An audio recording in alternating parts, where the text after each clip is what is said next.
is a writer, investor, and musician. He is currently working on his debut novel. He sings, writes, and plays piano in the indie rock bar band Macard. Mark, bless Mark.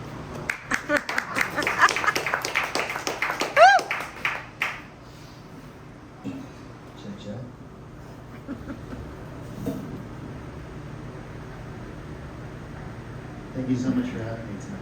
It's my first week. This is a story called I Swear There's a Demon in Your Belly.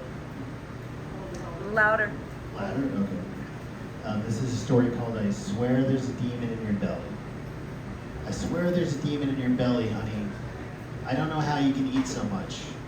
Henry's wife Greta said as they sat eating a decadent birthday dinner at Veronica's, a beautiful, modern European restaurant located in the Fotografiska Museum, a 6-story, 45,000 square foot Renaissance revival landmark off Park Avenue.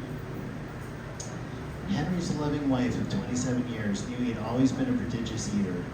That it was uncommon for him to eat, that it wasn't uncommon for him to eat 4 or 5 helpings at dinner time and still find himself snacking before bedtime.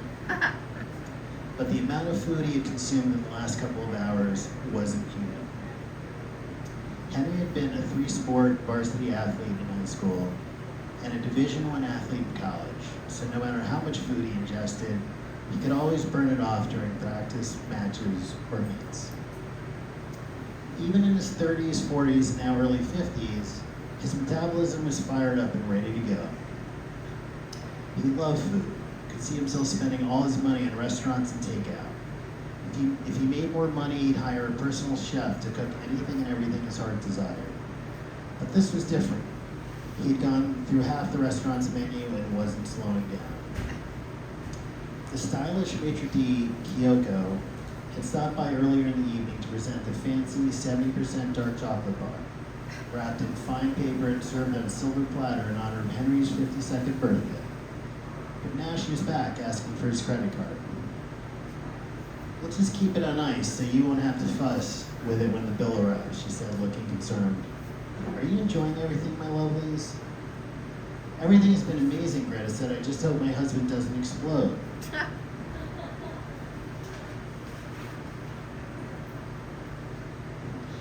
"He does seem to be enjoying himself," Kyoko said with a side glance at Henry's distended belly.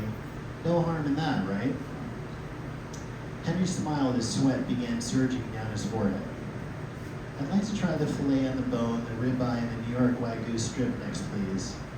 Kyoko's mouth hung agape. "Are you sure, darling? That seems like an awful lot, especially considering the 5 appetizers, 5 mains, and 5 bottles of wine you've already consumed." "Will I need to call an ambulance?" "Nonsense," Henry laughed, waving her off. "It's my birthday and I told Greta that tonight I'm going all out. Tonight is one for the books." He paused as a look of sadness cascaded down his face. Greta and Kyoko looked at each other in bewilderment.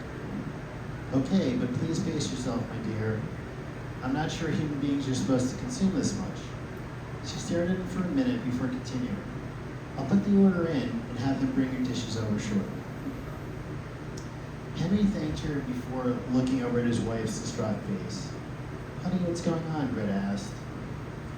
Henry stared at the exquisite white roses behind his wife's head, wishing for the first time in his life that he and Greta were 2 inanimate rose petals on one of those flowers. My love, I don't know what to say. I'm enjoying myself tremendously. The food is incredible and you look so beautiful. Thank you for taking me here for my birthday. Thank you for everything and for loving me. I'm the luckiest male in the world." And as he looked at Greta's lovely but deeply distressed face, he knew his love for her was boundless.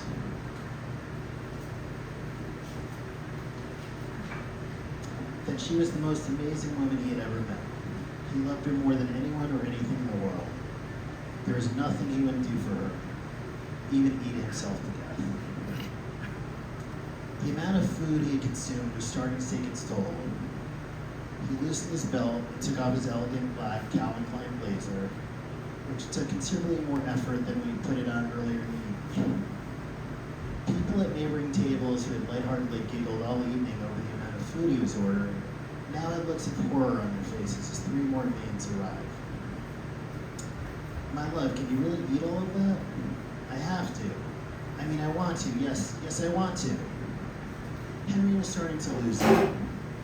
He could feel his mind unraveling as he shoved beautiful hunks of medium rare beef into his mouth. His abdomen stretched as far as it had ever been. There was a time he ate 3 large pepperoni pizzas on a dare in college, paying for it well into the night the next morning. But this was a whole other level. Drool, tears, and snot ran down his face. He felt his body shutting down. He wanted to stop but saw the eyes of the malevolent demon as clearly as he'd seen them last night in their apartment. Red, lifeless, menacing eyes. A voice deep, dark, and ageless. It wanted his wife, wanted her lifeblood, but he had begged and pleaded until the demon finally relented. Maybe it was bored. Maybe torturing Henry is far more delectable than savory female flesh. Henry didn't know and didn't care. He would do whatever the creature wanted, and Greta would be safe. He wasn't supposed to tell her. That was a part of the deal he made with a Wang Liang in exchange for her life.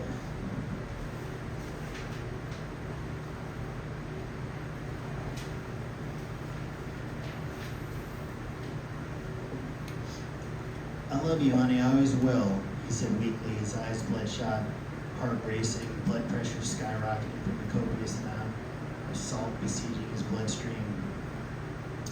These days, the doctors wouldn't stop telling him to watch his salt, that he should be on Lipitor. He always told them to go fuck themselves, but tonight, they kind of had a point. His face was practically aglow, his cheeks burned a hellish red.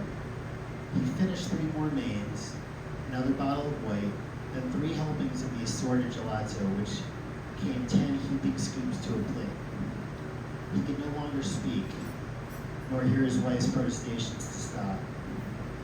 The restaurant staff and patrons watched in horror and fascination as Henry drank 1 final glass of Frangelico. And as the last of the warm, sweet liquid descended into his belly, he felt a rumble begin, at first low and angry, but then louder and louder until, full of rage, it shook his entire body as though he were having a seizure.